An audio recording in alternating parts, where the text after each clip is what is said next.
ഇറച്ചി കഴിക്കുമ്പോൾ കിട്ടുന്ന എല്ലാ ഗുണങ്ങളും കിട്ടുകയും ഇറച്ചിയിലുള്ള ദോഷങ്ങളൊന്നും കിട്ടാതിരിക്കുകയും ചെയ്യുന്ന ഒരു ഭക്ഷണമാണ് സോയ ചങ്ക്സ്. ബീൻസിൽ നിന്നും സോയാബീൻ ഓയിൽ വേർതിരിച്ചെടുക്കുമ്പോൾ ബാക്കി വരുന്ന മാവ്, ആ മാവ് കൊണ്ടാണ് ഈ സോയ ചങ്ക്സ് ഉണ്ടാക്കുന്നത്. ബീൻസിലുള്ള ഓയിലാണ് ഈ ഫാറ്റ് എല്ലാം ഉള്ളത്. അപ്പോൾ ആ ഓയിൽ എടുത്ത ശേഷം ബാക്കി വരുന്ന മാവാണ് ഈ സോയ ചങ്ക്സിന് വേണ്ടി ഉപയോഗിക്കുന്നത്. ബീൻസിൽ നിന്നും ഓയിൽ വേർതിരിച്ചെടുത്തത് കൊണ്ട് തന്നെ ഈ സോയ ചങ്ക്സിൽ കൊഴുപ്പില്ല, അല്ലെങ്കിൽ ഫാറ്റ് ഇല്ല.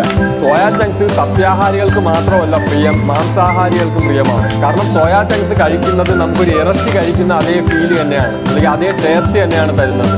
സോയ ചങ്ക്സ് മാംസത്തിന് തുല്യമായിട്ടുള്ളൊരു ഭക്ഷണമാണ്. അതായത് നമുക്ക് ഇറച്ചിയിൽ നിന്ന് കിട്ടുന്ന എല്ലാ ന്യൂട്രിയൻസും നമുക്ക് തീർച്ചയായിട്ടും സോയ ചങ്ക്സിൽ നിന്ന് കിട്ടും. ഇറച്ചിയിൽ നിന്ന് കിട്ടുന്ന നമുക്ക് ദോഷകരമായ ന്യൂട്രിയൻസ് ഒന്നും സോയ ചങ്ക്സിൽ നിന്ന് കിട്ടുന്നതുമില്ല. സോയ ചങ്ക്സിനെ നമുക്ക് വെജിറ്റേറിയൻ മാംസം എന്ന് വിളിക്കാം, അല്ലെങ്കിൽ സസ്യാഹാരങ്ങളിലെ ഇറച്ചി എന്ന് വിളിക്കാം.